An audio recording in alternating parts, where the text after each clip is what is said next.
অনেক দিন আগের কথা। সময়টা ছিল শীতকাল। তনু মিয়া তার বাড়ির উঠোনে আগুন পোহাচ্ছে। শীতকালে গ্রামের বাড়িতে সকালবেলা আগুন পোহাতে হয়। গ্রামের মুরব্বীরা এবং ছোট ছেলেরা বাড়ির উঠোনে বসে আগুন পোহায়। এতে শরীর অনেক গরম হয়। তনু মিয়া একজন জেলে। সে নদী থেকে মাছ ধরে। সকালবেলা নদীতে যাওয়ার আগে একটু আগুন পোহাতে হয়। এতে শরীর অনেক গরম থাকে। তনুর সাথে বেনু মিয়াও নদীতে মাছ ধরতে যায়। বেনু মিয়া প্রতিদিন সকালে তনু মিয়াকে সাথে নিয়ে মাছ ধরতে যায়। তারা একসাথে নদী থেকে মাছ ধরে। কিরে তনু, এখনো আগুন পোহাচ্ছিস? তাড়াতাড়ি আয়, নদীতে মাছ ধরতে যেতে হবে। এভাবে আগুন পোহালে কি হবে? মাছ ধরে আবার এগুলো বাজারে বিক্রি করতে হবে। তাড়াতাড়ি আমার সাথে আয়। আরে বেনু ভাই, যা শীত পড়েছে, সকালে ঘুমই তো ভাঙে না।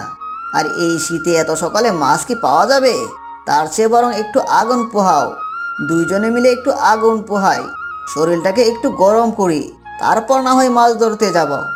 তা তুই ঠিক বলেছিস। যা ঠান্ডা পড়েছে, শরীর তো একদম ঠান্ডা হয়ে যায়। এই শীতের সকালে মাছ ধরতেও কষ্ট হয়। আর মাছ না ধরেই বা কি করব? অন্য কাজও তো করতে পারি না। মাছ ধরে যা আয় করি, তাই দিয়ে তো সংসারটা চলতে হয়। তাও তুমি ঠিক বলেছ। যাই হোক, চলো এবার যাই। তারা দুজনেই তখন মাছ ধরার জন্য বের হয়ে পড়ে।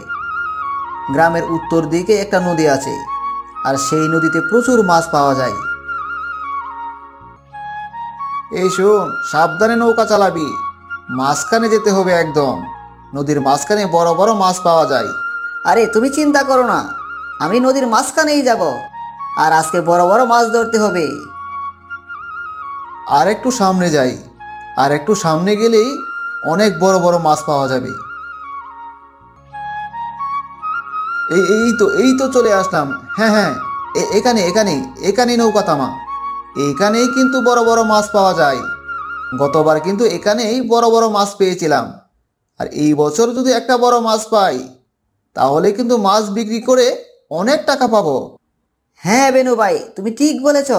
গত বছর এখানেই অনেক বড় একটা মাছ পেয়েছিলাম। মাছটা কিন্তু অনেক টাকা বিক্রি করেছিলাম। আর সেই মাছ বেচার টাকা দিয়ে কিন্তু আমরা এই নৌকাটা কিনেছিলাম। হ্যাঁ চল তাহলে এখানেই জাল ফেলি। যদি ভাগ্যে থাকে, তাহলে কিন্তু অনেক বড় মাছ পেতে পারি। আর সেই মাছ বিক্রি করে আমরা অনেক টাকা পাবো। তনু তখন নদীতে জাল ফেলে। প্রথমবার জাল ফেলার পর জালে কোনো মাছ আসেনি। সে আবার জাল ফেলে। দ্বিতীয়বার জাল ফেলার পরেও কোনো মাছ ওঠেনি। এভাবে কয়েকবার জাল ফেলে, কিন্তু মাছ ওঠেনি। কিরে তনু, কিভাবে জাল ফেলিস? কোনো মাছই তো জালে ওঠে না। আরে ভাই, আমি তো ভালো করেই জাল ফেলছি, কিন্তু মাছ তো উঠছে না। মাছ কি সব নদীর মাঝখান থেকে চলে গেছে নাকি? আর এই শীতের সকালে তো এত মাছ পাওয়াও যায় না। দেখ, ভালো করে জাল ফেল, এইবার একটা মাছ উঠতেই পারে। ঠিক আছে, আমি ভালো করেই জাল ফেলছি। তনু তখন ভালো করে জাল ফেলি। আর জাল ফেলার পরেই অনেক বড় একটা মাছ ওঠে। দেখ দেখ দেখ বেনু, অনেক বড় একটা মাছ উঠেছে। ওরে বাবা, এত বড় মাছ! হ্যাঁ, অনেক বড় মাছ উঠেছে। এই মাছ বিক্রি করে অনেক টাকা পাবো। তারা তখন মাছটাকে নৌকায় তুলে এবং নৌকায় তুলে বাড়ির দিকে রওনা হয়।